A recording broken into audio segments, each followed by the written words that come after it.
This is the Lydian Spin with Lydia Lunch on the road forever. Timothy Doll.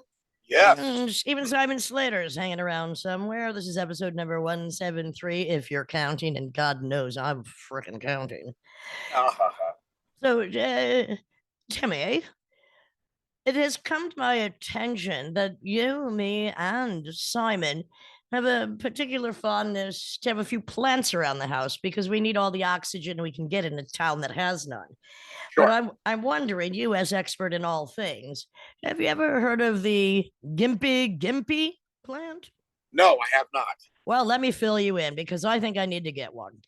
So, a man in Britain has grown the world's most dangerous plant that can deliver a sting so painful that it can cause suicidal thoughts.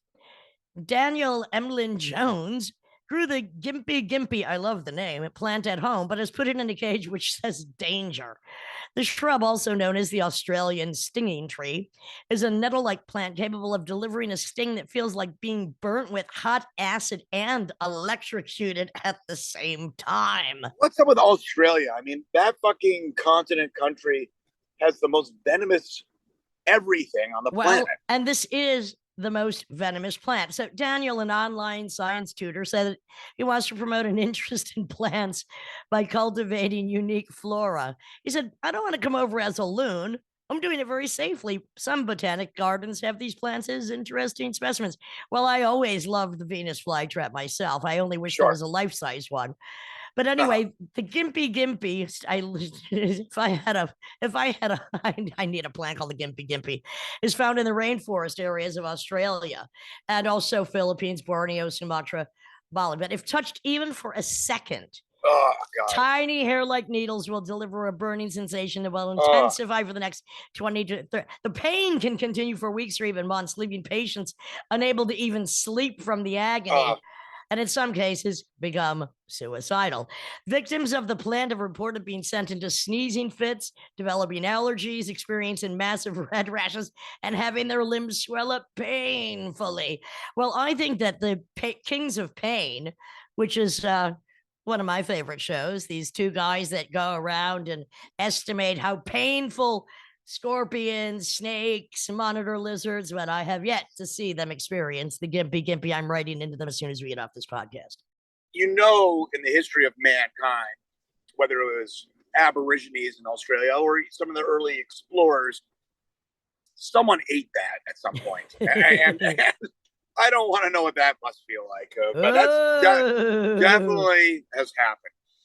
Well, Speaking of yeah, eating, I'm gonna go ahead. You have more no, about no, this? no, but go ahead because I have something about eating too. But go ahead, you go Well, next. I'm in the park. I played in Baton Rouge last night, so we're about to leave, and I'm in the parking lot of Tony's Seafood Market and Deli.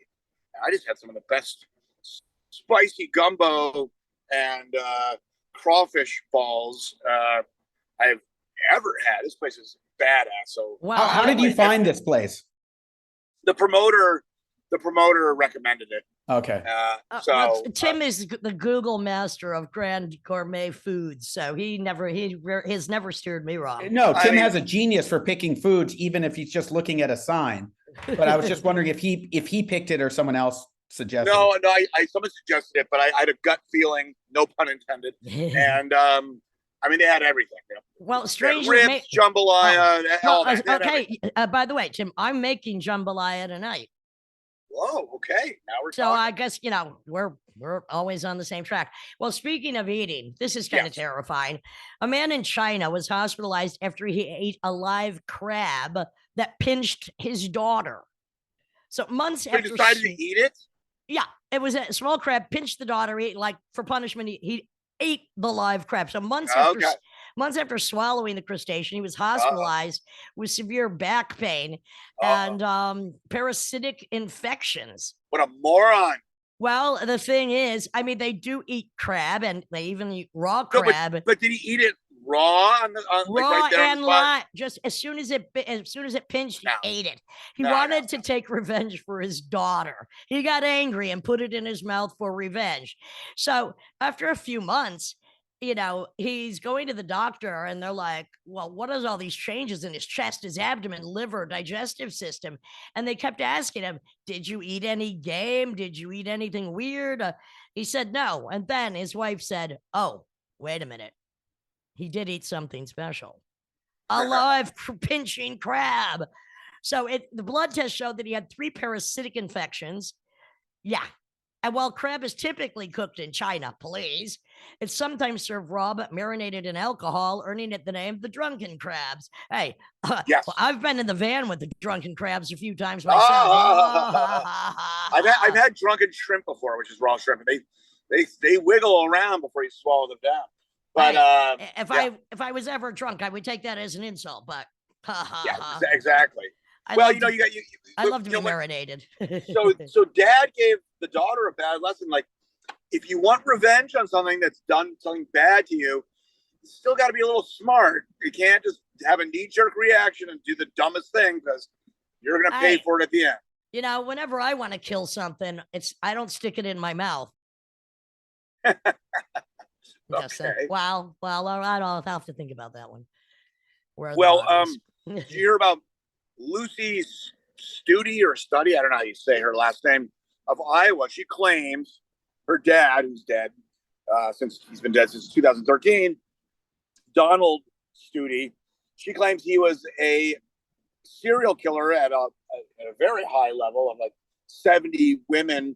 And she claims that he forced her to bury the bodies and hide the bodies. I saw that. And funny that I said, where are the bodies? There we go again. Yeah, there you go. Yeah, I mean, Iowa, it's being investigated. Of course, her sister is saying, no, the dad was kind of a strict, maybe kind of a slightly abusive, kind of tough love kind of dad. Oh, yeah. Well, killing 70 women is beyond we will see. It's being investigated. Well, the thing is, look, sometimes what happens in families, not everybody knows what's going on. Right. I mean, the proof is in the American family. Yep. Not everybody knows. Not everyone. Yeah. So they're investigating. Lucy claims she knows where the bodies are. So they'll find out pretty soon. Well, and the thing is, I mean, being the forensic junkie I am, oftentimes kids witness their mothers, fathers being murdered, and they can't talk or don't talk about it because they're afraid nobody will believe them. Well, decades later. Well, Lucy said, because she claims every time that, he'd get these sex workers and kill them, and she claims he'd come back and he'd always say, "Time to go to the well," which was code for like you're gonna bury them. And it was up some hill, and she was always like, I don't think I'm going to come back alive unless I keep my mouth shut. So she claims she was living in fear under this. We'll find out. Look, 70 is a lot. 70 is a lot. 70 is a lot. And the thing is, he was an old man. And, I mean, there's police are just incompetent. And what percentage of crimes are actually solved? Of murders? It's very little. And I'm just going to go back to after, of course, the fantastic monster Jeffrey Dahmer, Evan Peters miniseries. I wish it would have went on longer. I've been watching the interview tapes from the real Dahmer and the investigators. And the thing is, 17 guys all in one area disappearing. And at that time, they're gay, they're black. The police don't care. They're even laughing about it. I mean, it's easy to be disappeared in this country in any number of ways. Yeah. Stephen Parkey or Pankey. We talked about this guy before. He was convicted. He was a former congressman or something of Idaho who had kidnapped. My handwriting is so bad right now. Janelle Matthews. And we talked about it probably about 100 episodes ago because he was being investigated. Well, he's finally convicted. He kidnapped some girl, drove to Colorado, and buried and killed her. And this is a Idaho, Wow. And now he's going to jail. Turns out, but that was in 1984. So he got a whole life. He basically got 40 years of going scot-free. Well, I mean, DNA testing is relatively new, but it's so extremely exact at this point. But if you're not in the system, I mean, you get away with it. Now, here's, this just goes to prove once again. It's funny because we have one of the most intelligent people on the show today, Eugene Robinson, and the stupidity of some people never fails to just amaze me. Woman with no pants uses feminine deodorant as weapon against clerk. A suspected shoplifter has been dubbed the aerosol attacker after she used sprays of feminine deodorant against a Virginia store clerk. Now, the suspect was not wearing pants at the time. And the wild attack happened, at 5 p.m. on a Wednesday, a couple of weeks ago at a convenience store, 45 minutes southwest of Washington, D.C. Deputy C.C. Crossett responded to a call of a disturbance at Sheets, should be called Shits. Oh, we know Sheets. Yeah. The caller, a store employee, advised that they were just attacked, and they provided the description of a female wearing a green shirt and no pants. Like The that. victim, the woman, the pantless, the aerosol attacker, attempted to steal $20 worth of items. And when the store employee attempted to stop her, she sprayed the employee with some feminine hygiene spray. Now, maybe she wasn't wearing any pants because she was, a bit itchy down below. So the question is, did she have a shirt? And this is whenever someone describes something as no pants or bottomless. When I was a little kid, that was always confusing because, back when cities just used to have red light districts and, more open air markets for things like prostitution and strip, that all stopped. But back in the day, I was with my dad, we'd be driving through whatever city, and then you go through that stretch of town where it's just all peep shows and stuff. And I'd see these signs, they would say bottomless. And as a 6 or 7 years old, I didn't know what that meant. I literally thought they were wearing shirts, shoes, and just no pants. I didn't realize that, yeah. Well, the aerosol attacker, being as dumb as she was found sitting in her vehicle at one of the gas pumps. And so the deputy, C.C. Cross, had asked her about the incident, and she confirmed she attempted to steal the items and then sprayed the employee. And they found a 2-ounce can of fresh floral scented extra care feminine deodorant spray. And the product promises all day freshness control. So now the woman is charged with larceny, assault, and battery, being held in the Rappahannock Regional Jail. Great job to Deputy Crossett for handling the situation in a cool and calm manner. Well, what is he going to do? Shoot another person on his watch? Jesus. I don't know if I even know what vaginal deodorant smells like, but maybe I do. I do. Okay. I do. There's many different smells, Tim. A lot of them are you just got to really know what you're looking for. Well, Simon, you've got a nose for it. Oh, I love it. Yeah, it's like a thing for me. Yeah. Well, I don't know if you've seen the commercials, but Simon, this might be right up your back alley. They now have butt spray, which I do recommend for. What does that mean? Does that mean like a fart spray, or is it? No. It's like a feminine spray, but for the hind air. That seems not good. Well, I don't know. It's a deodorant enema, basically. Well, that would be a good idea. Most of my friends like to keep I don't know about their noses, but they like to keep their asses clean. That's an anal douche. Well, it's not a douche; it's just a spray. No, but what Tim is describing, a deodorant enema is a ass douche. Yeah. Okay. All right. Fine. Well, no problems here.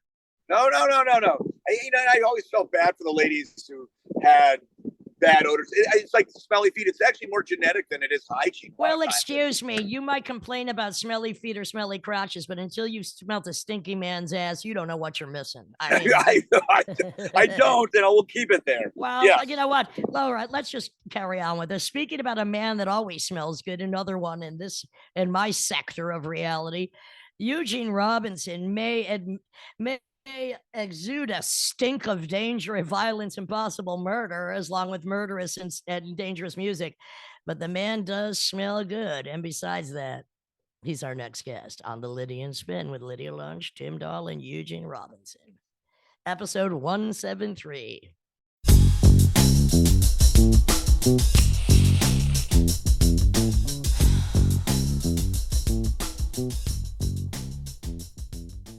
This is the Lydian Spin with Lydia Lunch, Tim Dahl, and author, journalist, fighter, fucker, vocalist, lyricist. Should I leave anything out? Eugene Robinson? No, you got it. Pretty much everything. Well, there's a few other adjectives and adverbs I could throw in, but I'm going to save that for the foreword to your upcoming memoir that I've been eating in chunks. Thank you. Yeah, you're one of you're actually the only two people who have read what you've read. and one is a wonderful Christina Ward at Farrell and You.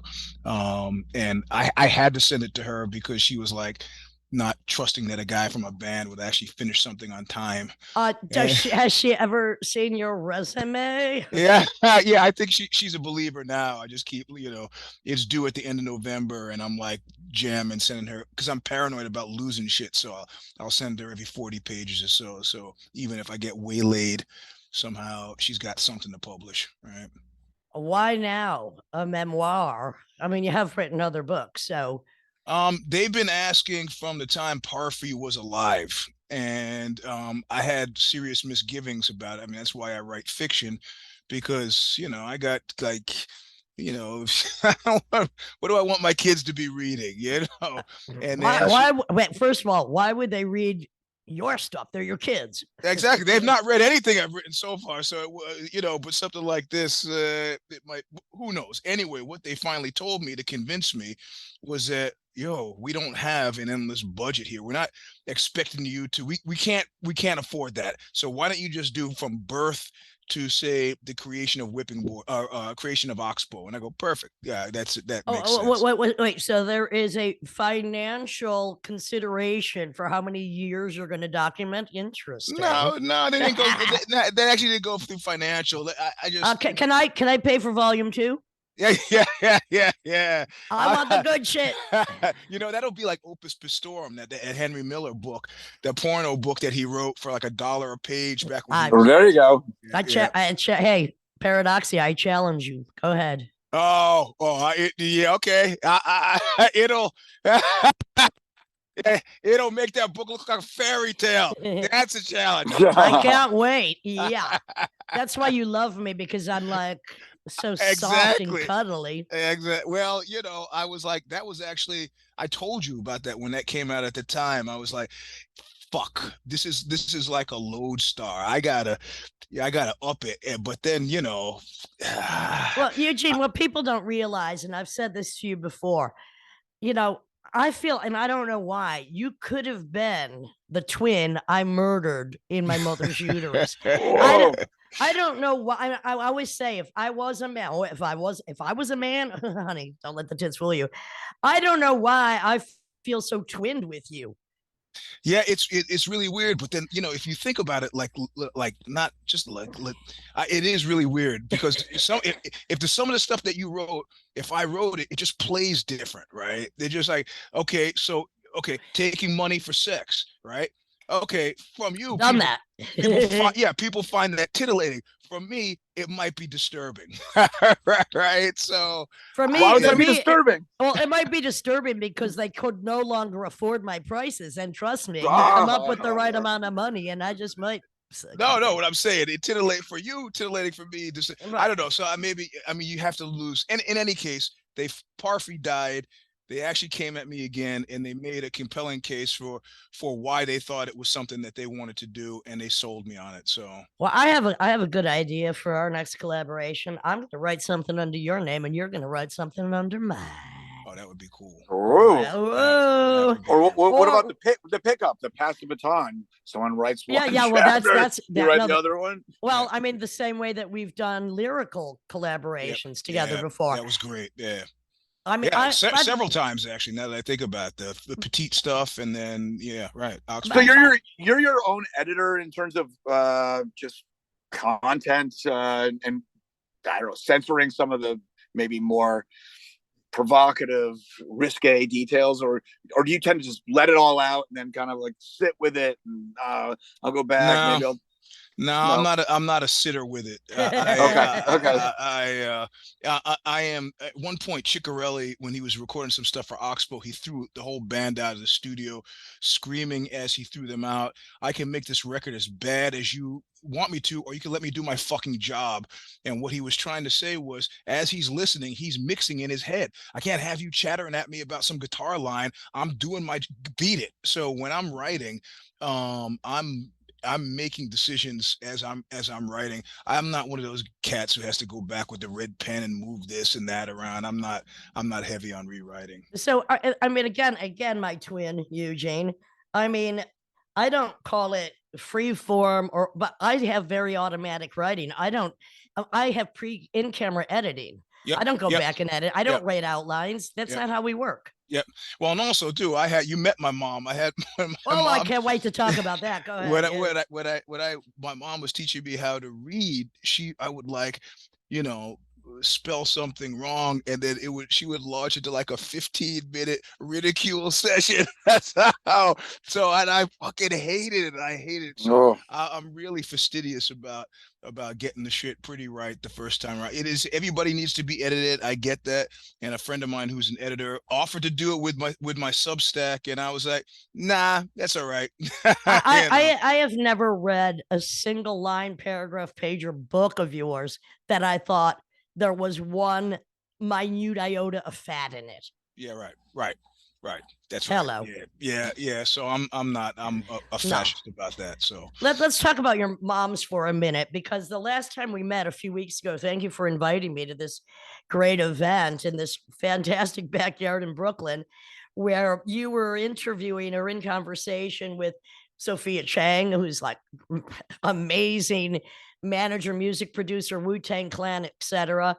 A gal who was like talking about the Black female experience in metal music. I forget what was her name. Lena Dawes. Right. And then your sister, who is a Black illustrator. Yep.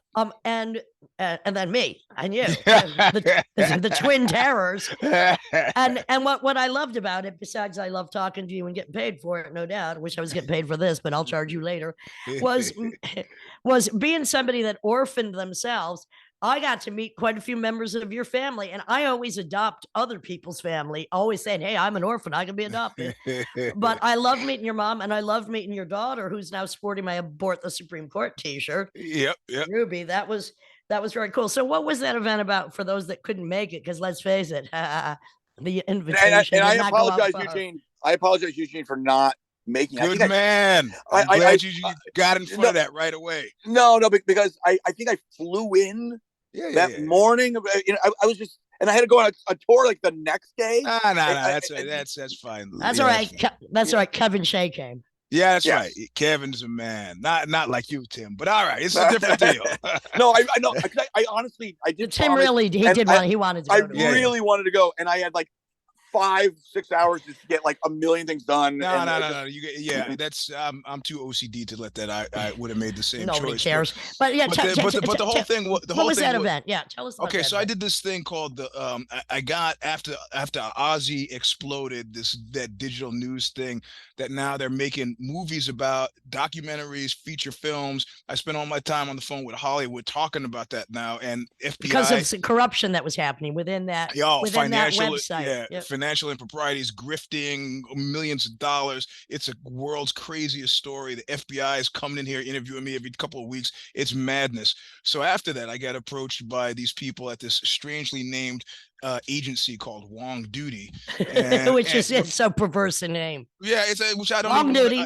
I don't even want to take the job because the name of the company is so comical. I could go to LA Times. I could go here. I could go with Roland Martin. I could go here. And Ruby, who's at, that massive agency, Wyden and Kennedy, she said, you should do it, Dad. You should do it. She talked about your daughter. My daughter. Yeah. One of my daughters, she convinced me to do it. And because she works at the competition, but she goes, this is where it's happening right now in America in terms of, a public conversation. So I said, okay, I'm convinced. I took the gig. And then my one KPI, right, key performance indicator, was to make them famous. So I'm sitting around ghostwriting stuff for people, some of which is getting published in the LA Times, some of which is getting published Ad Age, Ad Week. But then suddenly my days are not full, and I'm kind of one of these cats, like I gotta get. So I just start interviewing people and putting them in this section called Thought Leadership. It's meditation on creativity. It was supposed to spill over in this creative consortium. It's like video corollary. They hired Grace Francis, this hot shot from Accenture in England, and they go like, why the fuck aren't we making a bigger deal about this? I was like, I don't know. It's there. So they decided to make a big deal about it, and that's why they had an event in London. There's one in New York. There was supposed to be another in LA, but proof of concept, they pulled back on it. So that's what that was about. And they ported all that stuff over to the endofnowhere.com, which is where it lives now. And they did it in a really clever way. Like the illustrations are done by people inside the company. So it's got a company element, but it's all outward looking for, people to read about you or Mike Patton or Sophia Chang or, Chelsea Wolfe or whoever. So it's And your pretty your cool. column for that is like 5 questions you give people, Yeah. right? 5 questions, Which is 5 great. answers. Yeah. Yeah. And, in, out, nobody gets hurt. Right. So, so Nobody move, nobody get hurt. that's right. That's right. So Yes. that was a live event for that one. And, That was really fun. that was really fun. Yeah. And my mother she was like, cause her husband had bad food poisoning but I did browbeat her and she came out. So yeah, you got to meet Ruby, you got to meet Cora, Kasha, Pilar. And I think Your whole family is women. I mean, you got 4 daughters. You have how many sisters? 4 sisters. I mean, you're Wow. surrounded.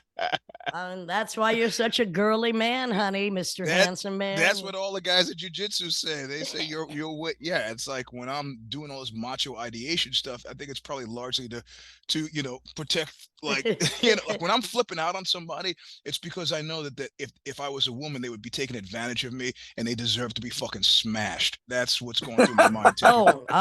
Trust. I get it. Yep. Oh, I get it. Yep. So Well, when was the last time you came across someone that needed to be smashed? the last scuffle I got into was in Brussels, and In July. no, not this recent Brussels, but in 2016. And Lydia knows this fucking guy is when you played that place, Magazine Quatre, which I love. That we love that place. yeah, Yes. and it was one guy who was just fucking with her the whole show. Somebody told me this afterward. Which So- I don't remember, but yeah. Anyway, No, I mean, because you get the Yeah. mic, you just turned it up, and it was whatever, So this guy comes. I'm doing a show with Jamie Stewart from Juju. We had this project called Salminio, and one of the songs, Who killed Teddy Bear? right. One of the songs had a woman vocalist on it. This woman vocalist was Kasha, and this guy like was activated, right? So he's like, and I don't process this. He's screaming at her. And you knew it was the same guy. I didn't know it was the same guy till after, when people were very upset and told me. So she gets off stage and the guy is still screaming. And I said, it's time for you to shut the fuck up now. Like, I'm not consciously making the connection between him being a female antagonist. Right. I want him to shut the fuck up now. Showtime, you're not get your own band. To quote Farrakhan, I'm talking. Yeah. And the guy keeps going on. So I step off the stage and I just say to him, like, I know when my vocal cue is coming up, so I'm trying to get this done so I can get back on stage. I go, is it your desire that I strike you? And I remember the wording because it was so fucking strange. Who says that? And the guy says, do what you got to do. And okay. And what I said, I'm going to slap him, which I did. I slapped him, but I forget. I've been doing martial arts for so long that when I slap you, it's not like a normal person. Hello. Slap, right? I hear you. The line come, the force come, the torque is, and dude was like Charlie Brown on the baseball mound. His feet were in the air, his shit was all over, and more importantly, at that point, I had like bloodlust, and I start going toward the guy, and he's saying, he's on the ground, and I can hear him. He's saying, "No violence, no violence." Oh yeah, it's clearly fucking too late for that now. And then I get to him. And Jamie said later that he was like watching and terrified, but he got to the part where my vocals come in.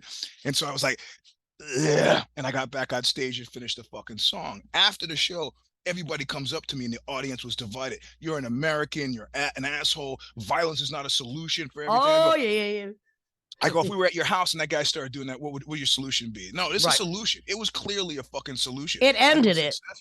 Then a guy from a band was like, he always does this. He just did it with Lydia. He does it. The club should have known he was going to be here. The bouncers knew it. Fucking Eugene did a public service. And I was like, boom, done.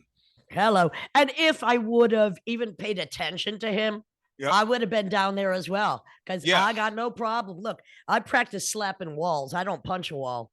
Yeah. I practice slapping walls. That's my martial arts. And I tell you, the look on my face is always the same. I got 2 years before that, 2 guys in Portland, Maine. I come out of we just played and I'm loading up the car and they just start fucking with me. And I'm like, I just can't believe out of this entire 50 people on the sidewalk, you really think I'm the best one to do this with. Your fucking your animal brain is not working. And it was working because the calculation that they were making to these guys, Right. that I was the only black guy in the club, and that Oh, somehow, how about in the city? yeah, well, probably in the city, Portland, Maine. Yeah. right? And race pride would bind them all together in a way that I would be prevented from doing them serious damage. And Right. he didn't realize they just all come from my show. Exact. So yeah. he got And savage. there's only two of them, by the way, too. Yeah, That's right, why I used to exactly. practice that's why I used to practice the double Russian sickle Yeah. when I lived at the York Street F stop when there was nothing but me and the Farragut housing projects, just in case there were two. Yeah. Double Russian sickle. Yeah. How many of these victims do you think is just negative attention because their life is just such shit? And it's like a Stockholm syndrome where they want to be their fucking asses beat. No, listen. This was a night that the Boston Red Sox got beaten by the Yankees 19-2 in the fucking no, I remember it clear. So they were upset and tuned up anyway. But in Maine, because of the snow, they have these crazy curbs. So I'm standing in the street loading up the car. So they're thinking little guy. And when I stepped up on the curb, I could see real fear in the guy's face. And that's when that was the first time the guy had been throwing cans at me, had been spitting at me. What? Had been calling me names. And that was the first. I wasn't angry during all that, but when I stepped up on the curb and I saw fear in his face, I got really angry because I wanted him to have strength of his conviction, not like be just a fucking bully. So he got beaten badly. So his friend was very amusing. His friend goes, so I turned to his friend after I knocked this guy out cold, and his friend is like, "What? You want my drugs?" And he reaches into his pocket, pulls out a bunch of drugs and throws him on the ground. It's like a squid with the ink, and everybody in the crowd did the same thing. We all looked down, and boom, he's off. He ran. So well, at least he paid the price because he could have ended up drugs. He could have ended up knocked out on the sidewalk. Did the cops show up? It was funny. I go back to loading the John Altoff, who was a promoter. He says, "You should go now." I'm like, "What?" Oh, shit. You should go. And I didn't even, I'm a New Yorker. I'm a New York kid. You beat the guy up, you just go back to what you're doing. He goes, no, you got to go now. I was like, oh, okay. I'm in Portland. I don't want to deal with the cops now. So I got in the car and we drove off. So the thing is, in the memoir that you're writing, that'll be out on Feral House next year. June 6th. A few days after my birthday, we'll be celebrating. That's right. You talk a lot about how you were bullied as a kid. What people don't realize, I mean, in New York at that period, especially, you're talking about, the 70s, 80s. Every 5 steps, women were harassed in the 70s. This is where I learned my verbal, psychic, and physical boxing skills. And also I couldn't take on the whole city, so I had to just make them laugh. There was no choice. But you were getting hassled. You talk a lot about the bullying that you said a few minutes ago that your mother was bullying you when you spelled something wrong.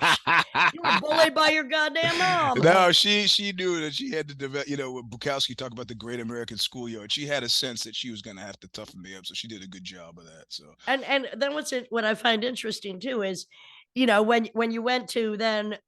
You were doing martial arts and bodybuilding since the time you were just a youngster.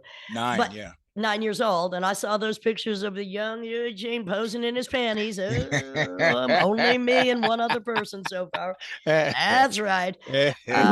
But when you then went into a more professional realm of fighting, and of course the fucking great book that you wrote, everything you wanted to know about fighting, but we're afraid you get your ass kicked for asking. You still had a lot of challenges that you lost at because you're not always winning. And it isn't about winning. Sometimes you have to, in order to learn how to fight, you got to lose. Well, what was interesting, one of the steadfast pieces of advice I was getting was always relax. Right. And if you've played any sport, people say relax. You guys I feel pretty relaxed because you're thinking like a normal person. I don't feel stressed. What do you mean relax? And it was that series I did for a grappling magazine that I then put into the fight book where I would fight pros. And probably about the 6th pro that I was fighting, this guy, Vladimir Matashenko, his nickname was the janitor. And he's from Belarus, and his English wasn't that good. And I wasn't quite sure if he was getting the concept, and he was beating the fuck, and I could just feel, I gave up the ghost, and I finally embraced true relaxation. Like I was like thinking, all right, I'm getting I'm getting fucking savage. So I now I need to think about how to get my way. And that was the first time I really embraced what it meant to relax in a fight situation. And and I've had access to that ever since. And now I'm a black belt in Brazilian Jiu-Jitsu. Which is recent. So That's 3 weeks. congratulations. Yeah, thank you. Yeah, that's 3 weeks. That's 7 days a week for 12 years to get there. So, And Eugene, my twin, you're in a lot of physical pain. Besides getting your ass kicked professionally, you're in a lot of physical pain now. Yeah. Interestingly enough, this 2 week tour with Buñuel, The one that was in July. I want to talk about that in a minute. well, not the one that was in July. Oh,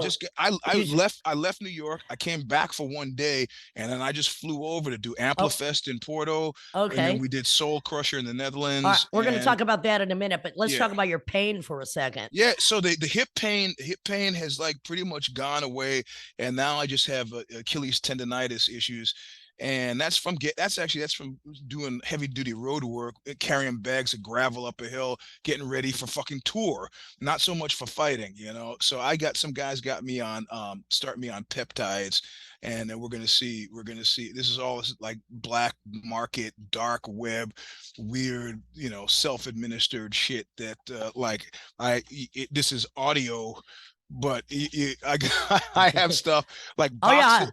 I know that stuff. Like boxes I can't even read what's on it. So I know that last package. The thing is, anybody that's not in it has no understanding of what it is like to be in chronic pain for days, weeks, months, or years. Yep. Twin. Yep. Got no idea. And the Yep. thing is, I'm sorry, there is kind of a pain divide. I don't want other people to be in the kind of physical pain that I'm in.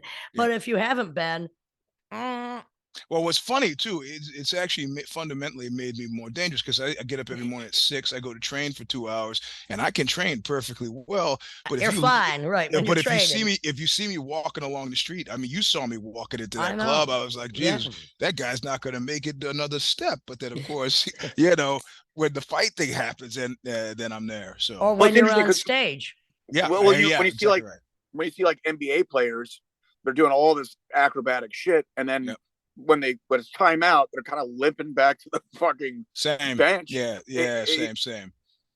So, I mean, would you say your ability to kind of feel relaxed in a fight situation, do you kind of apply that just to your everyday life? If you're in pain, do you just kind of but I applied I mean, I'm a pretty, I mean, Lydia knows me. I got a sunny fucking disposition, Yes. And I mean, I don't think we've not been around each other when I've really actively flipped the fuck out. And I wish. And I'm always of two minds about it because I'm pretty conscious of what's going on. The years of martial arts, I am in my mind while out of my mind, and that's kind of a weird and dangerous place to be. I remember in Austria, some fucking sound guy was screaming at me because I dropped his mic. Right now, I've been doing music since 1980, so there's always this antipathy between the sound guy and I get it. You hate us, we hate you. Fine. They usually suck as well. Yeah, there's an order, right? And you see me stand next to the tour manager. You pull him aside. You say, listen, the guy you don't fucking address the talent. And the guy fucking starts screaming. He's Austrian, right? So he's screaming at me, and I fucking lose it, man. I just like lose it. But it was like that really weird super clarity thing where I tell a guy, I will pull your knees out from under you right now and tear your fucking ears off. One more word out of you. One more. And the guy was like, and the thing is, this was not an idle fucking threat. I said, there's an order that you're supposed to work in. You talk to the tour manager, never speak to me. And the guy was like, okay, just walked off. And that was the exact right thing to do. So on the one hand, I have a sunny disposition and I'm in control of my art. And on the other hand, I wish I flipped out a little bit less, but it just seems to me to be, this guy bullying is bullies. It seems unjust to me, right? So and also speaking about ripping an ear off, you almost had your ear ripped off. That's right. I forget you And fucking read this book. Yeah. I'm still reading it, but Yeah, you yeah. almost had your ear cut off. And then I read in the book It's that, still fucked. It is yeah, still this ear is still you fucked. got Yeah. one flap, and Yeah. that's why you often have duct tape on your head to keep the earplugs in. I was out in Bay Ridge and got into this a huge fight, and then when I went to Unity Hospital at Crown Heights, and they couldn't fucked up, shitty poverty hospital, and so then I went to this other one on Parkside, and I go, oh, this is the good hospital. It took me years to figure out this guy didn't know what he was doing. He was just a guy. He had some Nova lidocaine and just sewed the holes shut way too small. So now I got special devices here to deal with this ear. I can't keep earbuds in this ear, and it's Right. it's it's a drag. So I mean, the shape of I'm the ear is kind of like evolution. It's refined. So if that's off a little bit, yeah, man. it Yeah. fucks you up. In terms of like perception of sound, do you notice anything with that in terms of just how I've it gotten picks I've it up? got I've gotten so used to it. I've gotten so used to it that I'm fine. I'm fine with it. Yeah, I'm fine with it. I rehearse with earplugs in too. So everybody else in the band has those expensive molded earplugs that you No, get. that shit. Yeah, yeah. Yeah, I can't use those because if I lose them, I'm so cheap. I'm gonna be angry about the $180 earplug. So Right. I get it. yeah, I get it. So I mean, you're basically. I mean, there's a responsibility, and they always say I'm ignorant to it, but what I hear is Brazilian Jiu-Jitsu is the best. If you're gonna get a fight with anyone, all the top guys in kung fu and all that, Brazilian Jiu-Jitsu kind of wins. The best maybe of the yeah, best. No, maybe it's yeah, yeah, yeah, I've heard yeah, that. yeah, So, Gracie family. yeah, yeah, yeah. but you're basically a loaded weapon. So that takes responsibility, of course, too. So and you have to protect yourself because the world's so litigious, particularly America. I mean, does anyone ever try to sue you or like do any of that shit? The only person who's tried to sue me was a guy who tried to sue me for libel and slander. Please. His name was Carl D'Amata, and he was in England where you can actually sue people for this stuff.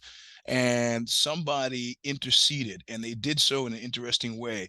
One, they told him, "You will be a laughing stock if you try to sue Eugene for calling you a fucking I call him some super unkind name. I don't know what dipshit, whatever." And then he said secondarily, um, secondarily, the guy called me and said, "This is what's happening. He's going to sue you." I go, "What, he's going to take me to the Hague, international court of what he's got no ground." So then I changed his name to from Carl D'Amata to Carla Tamata, and when it used to be the Oxbow Tour Diaries, I just dug in and made continued to ridicule the guy, and he just decided it was easier to fuck off. So that was the only legal repercussion that I've had. But I've also structured my life in a way to create. My first wife was an attorney, so I structured my life in a way to protect myself from the possibility of these lawsuits. So Oxbow is, like a limited liability corporation underneath CFY, so that you're not, you could bankrupt both of those companies, which have no extant income, but you're not getting the house, you're not getting my car, and you're not getting what's in my bank account. So, and largely, pretty much, I'm not. What is that ACDC line? What is it? I never shot anybody who wasn't carrying a gun. I mean, I'm not beating people up willy-nilly. These people clearly always deserve it. And if I was out of control and beat them beyond reasonable measure, there's a legal standard that I would have to meet. Mayhem is when you actually bite off a portion of somebody's ear and When you nose. pull a Mike Tyson. Yeah, but I'm again like some guy. I got into a fight in DC, and the guy in the venue was trying to like, "We're gonna call the cops," because of course that's the thing that white dudes say to black dudes, and it was supposed to scare me. And I go, yeah, but instantaneously from this fight, I was incredibly lucid, and I said, "You should do that so we could talk about the in-club security that you didn't have here, as well as whatever code violations you have here." So I'm really looking forward to you calling the cops right now. And he didn't expect me to be lucid at that point. And that's again martial arts training. That whatever moment had caused me to have a fight with this guy from the band Ditch Witch or Amplified Heat was gone. And it was me like saying, there's a situation here, club security wasn't here. I'm the performer. I retained to perform. This guy assaulted me. So let's talk about what we're going to say to the police when they get here. Or you could also pull a Herschel Walker and just pull out your fake police badge. Well, I'm always calling the cops, but there's never any trouble. They hear me calling, they just run away. So I well, don't know. the thing is, my mom used to be a cop. My grandmother was a Oh, cop. So no it's wonder I like, want to be adopted. yeah. Eugene, how do you get all these highfalutin writing gigs, like with Wong Duty, or you've written for so many places? I mean, so many different kinds of websites and print magazines. How do you get these jobs? Um, well, yeah, this I don't really know. Listen, it took me 17 months after getting out of Stanford to get a gig. And the only reason I got this gig, it was at a defense publication, was because the Germans who grew up in Argentina, who were the managing editor and editor-in-chief, wanted to stymie the Japanese HR woman who had recently declined to make a hire because the woman was black. And they said, fuck this. We're going to find a black guy that they can't deny, a black person they can't deny. And I had two resumes that were going out at the time. One that where I listed that I was a member of the Black Students League, and one that didn't say anything about that. And they saw the Black Students League. They brought me in and said, this is our guy. And they fucking hired me. And that was the beginning of me with West Coast Publishing, because all my real journalist friends went back east, right? And a lot of these cats I've met since now, I mean, they were in the same place. They just spent time at Newsweek and Time and Fortune. And I also did stuff that they wouldn't do, what real journalists wouldn't do. And that's that I had no reluctance to go in-house at corporations if the cause came up. So I was at Intel, I was at Apple, I was at Adobe, I was at Nikon, and then But what were you doing at all these places, though? I mean, at Intel, I was editor in chief of their corporate publication. Apple, I was like editor in chief of Apple.com right after kind of Steve got back, because listen, they hired marketing people to do it before I got there, and they had 5 different marketing people, and all they did was have fucking meetings. And so the guy from the LA Times, this guy Chris Golker at Apple, said, "Can we just hire a real journalist and just let's see what happens?" And so the first thing I did was, like I did at Wong Duty, set up an editorial schedule. I think the first interview was with Frank Kozik, and then we're in business. I got a letter Kozik, the artist. Yeah, the artist. Yeah, the first poster article, artist. Yeah. I got a letter from Steve Jobs probably about 3 weeks in, when he was looking, it's like, what the fuck, something different's going on, and wrote me and was like, whatever you're doing, keep doing it. So it was I mean, I'm just doing the same thing, different places again and again. My least favorite time has actually been as a real journalist. So when I've been at, editor-in-chief of EQ magazine, the music recording magazine, or working for Ziff Davis at corporate computing, or Mac Life magazine, those media gigs have been absolutely fucking miserable, just because there's no money there and they're struggling, and there's like really super political. Corporations are fucking great. I don't care. The punk rocker in me was like, whoa, these are actually pretty cool, these corporations. Well, I always say it's best to take, look, money is money, and it's best to get it from the enemy, because your friends ain't going to give you any. Yeah, and I ended up it's weird, I ended up making friends with, like, Andy Grove was the head of Intel, and he was a journalist in his form when he's back in Hungary, and that was part of the reason he became an engineer, because they fucked with his pieces, and he was like, no, engineering is numbers, it's really. And so he and I became friendly, because he walked by my office when I started doing the magazine. He's like, this is new. And he graded it. He goes, I'm giving this one a B plus. And he did walk by my office for a few times and said, are you Eugene Robinson? I go, why else would I be sitting in Eugene Robinson's office? But you could have kidnapped him. That's right. But he spent a bunch of time in New York too, so he appreciated the pushback. But that's what I wanted to ask you: is have you ever met the other Black Eugene Robinson who writes for the Washington Post? Well, I did. Code magazine was my one kind of media experience that was pretty cool. I was editor in chief of this Code magazine, which was a men's fashion magazine in LA. That some cats had come to Larry Flint and said, "Listen, 62% of GQ's readership are men of color, so we have this whole thing premised on 62%. Wow." Yeah, and so Larry Flint, being Larry Flint, just stole the idea, and he hired some people from Condé Nast, and they said, we're going to start this thing called Code. And then what was great, oh, this is so fucking great. This is Life's Meandering Crossroad. You asked me. So there's a guy named Timothy Ford who was friends with Balthazar Getty, and they were all in fucking rehab together. And they meet this woman, Abby Gaiman Britton, who's a daughter of Estelle Parsons from Bonnie and Clyde. And they say, look, I'm putting together a magazine. As Black GQ. Do you know anybody, any black editorial guys? Well, as it turns out, I did this movie called they needed somebody to play a prostitute, a gay prostitute pirate. And the only reason I got the role outside the fact that I could act is that they had this harpoon gun that weighed like 300 pounds and they needed you to dance around with the harpoon gun. So when this is what was this movie called? Fuck. All right. Well, this is interesting. I'm going to check this one No, out. no, the movie, they never finished the movie. Actually, the guy who was directing the movie won Emmys because he played the monster in Stranger Things. Oh. So, well, and back to Balthazar Getty for a minute. I did do some set design for a film he was in. I can't remember the name of it either, where I actually designed some like torture basement for this film that I think was Bruce Dern and Balthazar Getty. Yeah, I mean, this is how this is the circles that go around and round. Right. So they call me and they say, they say, hey, would you like to? I said, I don't want to do this because I was already working at Apple then. I said, but I'll take the free trip to LA. I take the free trip to LA. They say, you're our guy. I said, look, I don't trust you. We negotiate. I'm going to do the job part-time for $100,000 a year.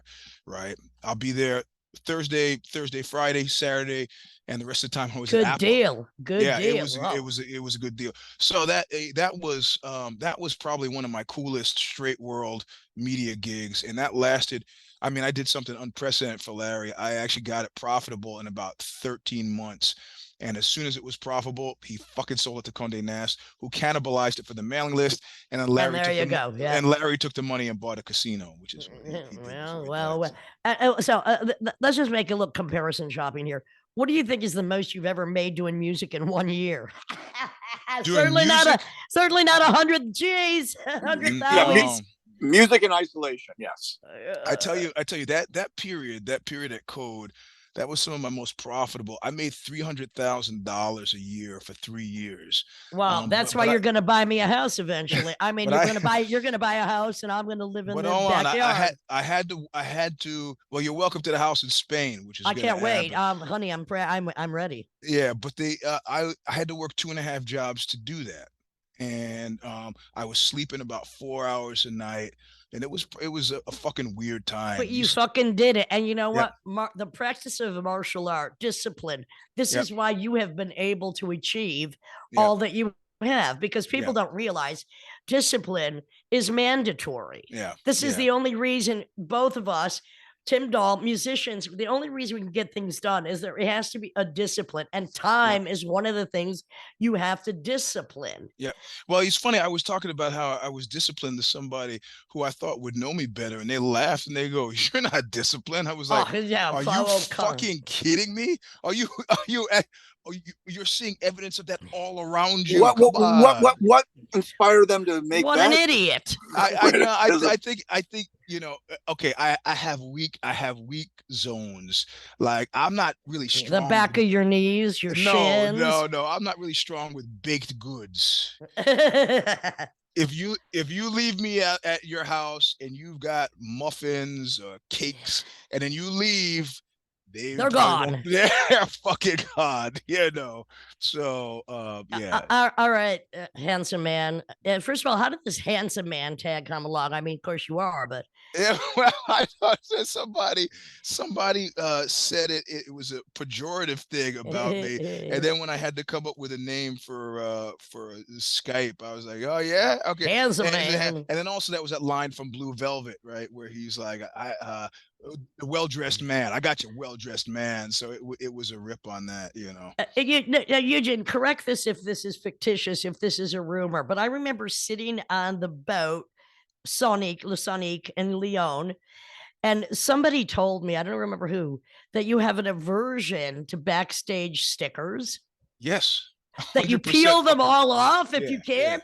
What Yeah, do you got? yeah. Claws for fingernails? What do you bring? Like nail polish No, remover? it's I Yeah, usually bring a scraper. What do you do? no, I usually have a screwdriver or something. And listen. Have you ever bought a record on the basis of a sticker? Nah, I bet you haven't. You know, No. the Yeah, but only thing. those clubs will have like fucking like 1,000 of them on the walls. It would be much. It would be. Wouldn't it be much easier if you just brought like a can of white spray paint and just? I've thought of putting that in the rider, that they must have cans of white or black spray paint in there, but I don't want to smell the fumes. But it's a kind of visual pollution that absolutely drives me out of my fucking Well, mind. I mean, you could tell them they got a curtain the backstage. Yeah. That's All right, that's coming next now. yeah. No, I know exactly that. I love that boat in Leon, but Yeah. Well, I harassed. This is going back decades. The Knitting Factory, when it was on Houston, had such a fucking ugly backstage that I harassed them to Yep, fucking paint it because I'm like, how dare you bring people into this? And I'm like, that's funny. maybe I could get a job as a backstage interior designer, because who's going to pay for Well, that? you know what? I was a beneficiary of that because I did a reading there, and I was like, "This is I remember it because I remember what a great backstage." and Well, that was actually the show when I come out, I step out of the sidewalk, and it's been like 6 years since I've seen him. I see Stigma, and I was like, "Yo, Vinny." He's like, "Oh, hey, Eugene." He looks up, he goes, "Yo, what are you doing coming out here? We call that the loser factory." I was like, well, I'm one of the losers who did a reading here. So he's like, "Oh, okay, well, see you later, man." And he took off. So Eugene, let's go back to the reading concept. Now, I don't remember exactly when we met. I have no idea, but I remember one of our early spoken word shows where you came out, I believe, singing like a slave ballad, and it was so amazing. talk about suffering down below. Talk about yeah, that was fucking great. Yeah. I don't remember where that was. Obviously on the West Coast. It was somewhere. Slim's. It was with Wanda Coleman. Oh my God. And what was noteworthy about that is that the cat who opened the show bombed. And then he was an athlete. Then he proceeded to come backstage and try to fucking knock me off my game. It took me a second to realize what was happening. He's like, "Oh, the audience out there, the killer, they can't, but if you get out there and you get nervous," and I was like, I was thinking, he's doing it, and I'm laughing. I'm thinking like, hey man, I'm an athlete too. I 100% understand what you're trying to do. I thought you were a friend. I don't know why you're fucking doing it. And so when I went out, that song was my fuck you. It's like, I've been doing this shit since I was 2. Have you ever been nervous taken to the stage? One time. One time as well. One time. The first time I'm going to it, and I'm like, I cause panic. I'm not gonna. No. I did some fucking stupid, shitty thing at some fraternity house at Stanford. Oh well, no, you got reason to be nervous. Yeah, and I was like thinking, let me just cut through the reading and just start fucking swinging, because it was such a weird hostile vibe going into it, and that was like so my sympathies were torn. Other than that, no, I've never. Damn, I wish I would have been on that bill. yeah. I mean, I love to take down a frat house or two. Hello. Yeah.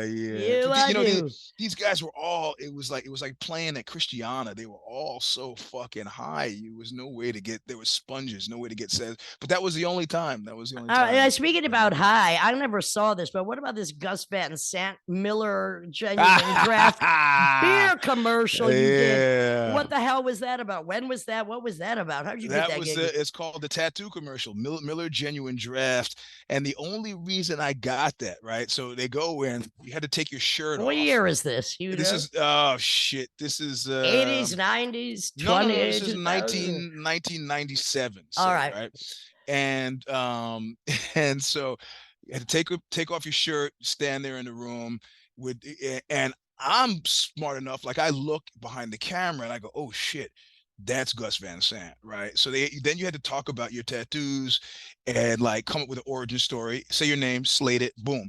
So they get to me and I'm starting to talk about LSD. I want to do something to make it memorable, right? These were influenced. And he's like, yeah, whatever. And they go to the guy next to me, and the guy, he's a big, fat, like 300-pound biker, and he's got a snake tattoo on his head, and he goes, my name is Nick. And he bends his head forward so you can see the snake tattoo. He goes, my name is Nick. Bends his head and goes, danger. It's so fucking ridiculous. And so I start laughing, and then I suddenly see the camera swing back to me, and I see Gus go. That was the moment. He wanted that moment, the very real moment of me laughing, which he duplicated in the commercial. So that was 2 days of work. You know this, Lydia. You know where this is going. 2 days of work, union scale, $2,000 a day, over $120,000 in royalties from that one fucking commercial. Oh, well, you What? know, I better call Gus Van Sant and get into the next one. I don't know. So I they don't give think. you points to be an actor in a commercial? Fuck, bro. I was so afraid to ask my agent, because I figured maybe I'm getting this and he doesn't know. It debuted at the NBA championships. It was a World Series. It showed for a year at all the big sporting events, and they bought them in 13-week blocks. So you get paid every time. These checks were just showing up and showing up. I made so much money that year that I got fucking audited because the IRS. No, because all of my record business was like money suck, losing Right. money, Yeah. and all the Hollywood shit was making money. So they're like, we think that you're keeping these businesses so you don't have to pay taxes over here. And I'm like, well, no, I like music, you know. All right, Yeah, Eugene, I gotta ask. Do you believe in polygamy? Because I am available. Keep making that money. Keep making that money. I figure you got enough daughters. Yeah. You know that ain't gonna happen with me, honey. It don't fit in, it don't come out, and maybe that's why we never had sex. I'm afraid it might not fit in, and if it does, it'll get stuck and it won't come out. Shit. Hey, you always got to be careful around me. That's what I tell people. Hey, you never know. You know what? You got to be careful around me because I know where your soft spots are. Ooh, yeah. You are the only man that does not fear grappling with me, although I know you can kick my ass. Yeah. All I need to do is just squeeze those little nuggets, honey, and you go down, down, down, down. That actually works, you know. I know it does. Hey, you've taught me almost everything I know, especially that last move. Yeah. Nobody will let me practice it on him. Anyway, speaking about violent intent, how about this new Buñuel album, which is great, called Killers Like Us? I mean, I just checked that out today, and I'm thrilled with that shit, man. Oh my God, that is like the. I think that is your pinnacle musically. Yeah. Let's talk about that. So you were on it. You've recorded with them before, but now this album came out a couple of months ago. It's very diverse, but what I like is that it goes between kind of dirge metal, then it gets more rambunctious. It's sexy. It's terrifying. It's everything that you are, my friend. Well, these guys. They approached me, and it was interesting. They had a very specific portfolio, and they wanted to. They were completely obsessed. Are they from Italy? Are they from? They're all from it. They're all from Italy, and they were obsessed with that section of American music that was being made, like in 95 to 99, like AMREP stuff, God's Bullies, Hammerhead, Naked and Jesus Lizard. And I liked it. I always liked it, had an ear for that stuff. Yeah. But Albini exerted such the sardonic vocal styling affected all of those cats. And naturally, that's kind of a Midwestern thing to do, right? Like you don't want to invest too seriously in something. So I would listen to those bands and go, oh fuck, if I could had a different singer. If I could sing, it would just be. So they send me the first record, which is a resting place for strangers, and I go, fuck yeah, okay, I'll do it. I'll do it, you know. And so how many recordings have you done with them with Buñuel? We did a resting place for strangers. This first one, the second one was An Easy Way Out, and the third part of the trilogy is Killers Like Us, which came out just a couple of months ago. Yeah, on Profound Lore in North America, and then on La Tempesta in over in Europe. And there's videos for that, and the videos are great. I really. What was the first video that I saw? It's called. What was it called? That first one that you're in. It's called Roll Call or This Is one. Love. Or... Yeah, well, I don't know, but it's real close up of the band, and what's interesting is one is pulling out some duct tape and bleeding. That's it's mine. It's mine. It's mine. That's fantastic. Fantastic. Yeah, it was funny. That guy, the filmmaker, I not met him face to face, and he came to the show in Turin, And I hate people videotaping on their fucking phones. It's Oh, this forget it. weird I can't. You know what? defense It's like I don't mechanism. come. I don't come and I film at your job. Yeah, exactly. Right. So now we have this thing. You can do the first two songs. After that, I don't want to see them. It always looks and And sounds terrible. and then so I see this guy filming afterward. I go down, I grab his fucking phone and shove him in the face. It turns out that was Duccio, the director. I was like, Oh, sorry, bro. I didn't know you.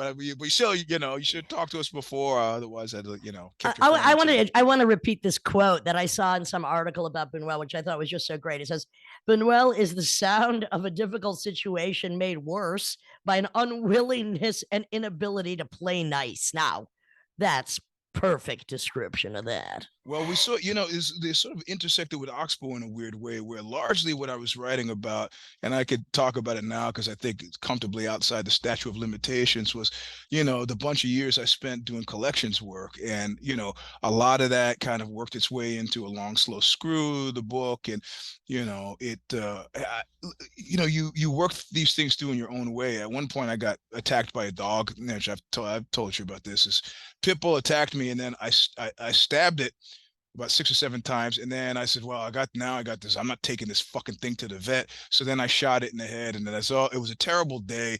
I put the fucking carcass of the dog in the trunk, and I said, now I know why serial killers do this, because as long as it was in the trunk, I just didn't have to deal with it. But I realized like 24 hours later, I can't keep this dead thing in my trunk. I got to get rid of it. But after that, I started to, that's the first and only time I actually got into hunting. And I realized now, looking back on it kind of analytically, that what I was doing was trying to play through the experience of having murdered this dog. I mean, the dog was attacking me, but so the collections thing has worked its way through like A Long Slow Screw, a couple of Oxbow records, but with Buñuel, I could just have it infest this whole trilogy.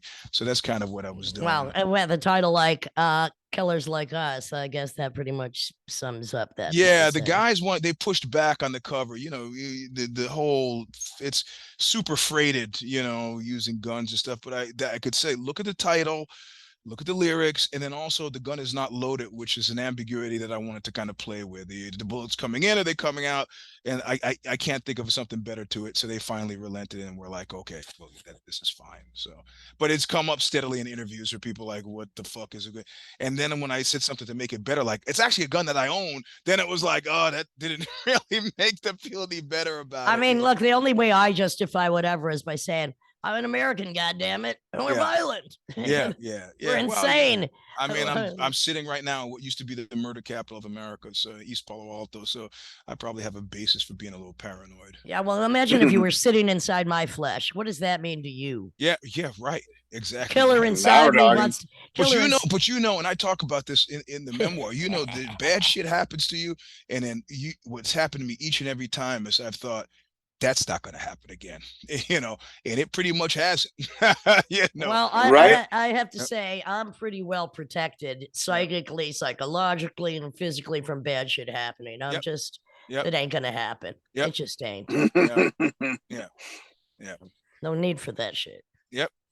Well, at this point, because I'm such a positive fucking influence. Where I'm in the memoir right now, I'm talking about when I started really heavily using steroids, and also I had my FFL, so I had tons of guns around, and I talk about going on a date where I've got a gun in my waistband, I got a gun on my ankle, I have one in the small of my back, and I have one in my pocket, right? So I hang and the woman I'm going out with is like this vegan granola-y kind of type, and so I hang my coat on the back of the chair, nice Tony restaurant, and it slides off and hits the floor with I mean, so much so holy shit turns around, and I go, keys. These were not fucking keys. Look, I mean, if you're that armed to the top and bottom, I mean, you're fighting the enemy inside at that point, because there's no, I mean, you only got you got 2 arms, 2 hands. But I tied it into, that was when I was dealing with the Manson family, and that was around the week where I like threatened to fucking murder them all because they tried to get tough with me. And then when wait, the Manson family tried to get tough with you? What are you talking about? Because I had a store. You remember I had that store. Okay. And so they put some stuff on consignment, not really knowing what consignment was. I said, 90-day consignment. They call me after 6 days. They want their fucking money. What did they put on consignment? They did some record. They did some record Oh, for some they. awful recordings. Yeah, yeah, yeah. Okay. Yeah, sorry. Yeah, I heard just heard gunshots. So so so Maybe they're they killing themselves. Oh yeah, no, they they're all incarcerated. I forgot. yeah, no, they did some horrible record, and I said 90 days consignment, take it. 6 days later, they call me, give me my $220. And I flipped out, because they're trying to do this heavy thing with me. And I said, "Hey, get yourself a pen, will you?" And they get a pen, and I give them my entire schedule and the times I'm going to be there. And I said, "You guys want to come up? I'll be glad to see you." And then I hang up the phone. I goes, "Fuck, that's stupid." Because as I'm standing there, I realize I don't know where my van is. I don't know who's fucking with my car. I don't know who's at my house. I don't. So Right. that was the occasion in which I was like, Got to pull it all back. right, okay, now I'm ready. So Do you miss not being on the road with a band, or is it like, all right, when it's time to go, you go, and that's good enough? I mean, look, it's changed over the years, of course. It's amazing we can get any shows anywhere, certainly not in this country, but it's amazing that we could even get 2.5, 3 week tours in Europe. But what's it like when you're out there? I mean, is it just a relief from everything else? Are you like, no, because I'm still working. I never not work. Like, so I'm doing staff meetings in the hotel. I'm kind of waiting for people to say, "What is that behind you?" It's like, no, I'm doing. I mean, I'm a vice president now, right? So I gotta, I gotta show up, and are you looking for a secretary? Or are you looking for a secretary? exactly. So no, listen, I Ay, ay, ay. the longest tour I've done has been 13 weeks. Oh, yeah, brutal. And at the end of that, I was probably, and we don't like days off. So that was like 13 weeks with like maybe 2 days off. And at the end of which I was probably as close to being out of my mind as I'm ever going to be. Since then, we're like 3 week tours. That's fine. I don't miss it. I don't find that I need it. I mean, I'm a solitary person under normal circumstances. I'm just as fine sitting at home writing, you know. But touring with Buñuel is a fucking dream. So nice. So nice. Qualitatively, it gives me a lot more pleasure than touring with Oxbow. And I'll tell you exactly why that is. Because the people in Buñuel are so, like, 90% of what I was thinking, feeling, or was prone to almost say, I just realized it's just out of pocket. They did it, so It's it's like there. Yeah. the 10% of me being like the nice guy, I could just be me, the nice guy on tour with Boomwell. But at Oxbow, they're all like me. So it's just this van of hostility and negativity. Yeah, it's a soup. Who wants that for fucking 3 weeks straight? It's tough. Oh, trust me, you got to have a good time in the van or forget about Yeah. it. Oh yeah. Right. Well, I think that's a good note to end I'm in the on. van right now. Actually, I'm in the That's tour van true. right now. Having Yeah, a good time with Yeah, I yourself. could Eugene, see it. I'm doing a meeting on the Yeah, road. man. That's Hey, what we have to do. Oxbow's bass player was like the sixth guy at Tesla, and there were several tours at which he worked steadily, on the battery supply chain for the fucking Tesla. He's sleeping 2 hours a night, works steadily Jesus through it. Christ. So, yeah. Well, I don't know what to say. Eugene Robinson, the Oh, number one awesome. Eugene Robinson, writer, vice president, spoken word artist, vocalist, lyricist, fighter, journalist, my future ex-husband if he believes in polygamy. I think I'll marry your wife and we'll both divorce you and then sue you for half the money. Keep That working, my works. friend. That Keep If you working, keep my if you keep friend. on going down that list, it's going to take the duration of this whole podcast. I'm a hyphenate, man. Yeah, man, you are Yeah. Renaissance, if nothing else. All right, Eugene, my friend, my twin, my Yeah. etc. Yeah. We'll leave the rest. I love you guys. Send me a link when it's ready.